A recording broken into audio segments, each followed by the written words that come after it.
Se Nordio non va sul Ponte Vecchio, viene da dire, parafrasando un detto piuttosto noto, il Ponte Vecchio va da Nordio. Ovvero, visto che l'invito per il ministro della Giustizia a fare una capatina a Bassano per vedere da vicino la situazione del Tribunale della Pedemontana non c'è stato, oppure c'è stato, ma il ministro non è potuto arrivare in città, una delegazione è andata a Roma per portare all'attenzione del governo le istanze del territorio. Già, perché di territorio parliamo. 500.000 di abitanti su 3 province, un volume di aziende impressionante, il PIL di un piccolo Stato sono da sempre l'arma più appuntita nella faretra del fronte del sì al Tribunale della Pedemontana. Capodelegazione il sindaco di Bassano, Nicola Finco, che sul tema del Palazzo di Giustizia ha messo la faccia e non intende certo perderla a causa di bagatelle politiche o strappi di governo.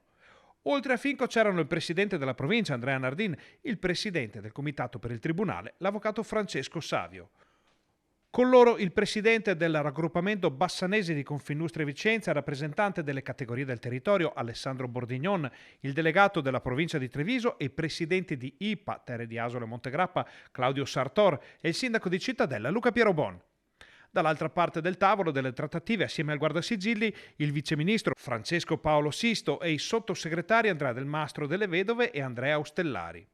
Il ministro ha comunicato alla delegazione l'approvazione del Tribunale della Pedemontana, assicurando l'imminente presentazione in Consiglio dei Ministri del disegno di legge che ridarà vita ad alcuni palazzi di giustizia soppressi, compreso quello bassanese. Il ministro ci ha rassicurato dicendoci che a breve il testo che prevede l'istituzione del Tribunale della Pedemontana andrà all'approvazione del Consiglio dei Ministri e poi inizierà l'iter parlamentare. Si tratta di una spallata probabilmente decisiva a un percorso che era finito a prendere polvere nei cassetti del Ministero e sul quale gravava la divisione del territorio emersa quando quasi metà dei sindaci della provincia di Vicenza aveva sottoscritto un documento per dire no al Tribunale della Pedemontana, temendo che potesse andare a sottrarre energie a quello del capoluogo.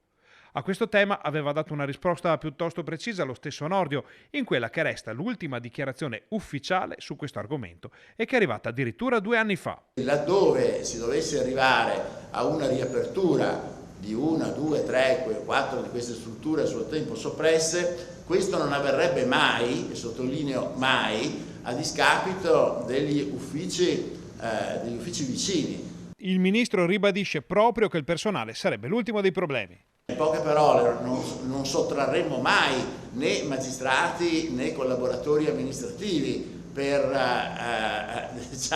creare o ricreare questi nodi. Da quella risposta alla risposta data nelle scorse ore alla delegazione veneta, che apre la strada a un iter che al momento appare decisamente in discesa. Dopo 13 anni arriva una prima risposta importante al nostro territorio per quel che riguarda l'istituzione di questo nuovo tribunale. Poi sappiamo benissimo che ci sarà tutto l'iter parlamentare, quindi il passaggio alla Camera e al Senato, che ovviamente bisognerà trovare la quadra tra i vari partiti, ma già che il governo abbia preso questa posizione è già un segnale positivo ed importante.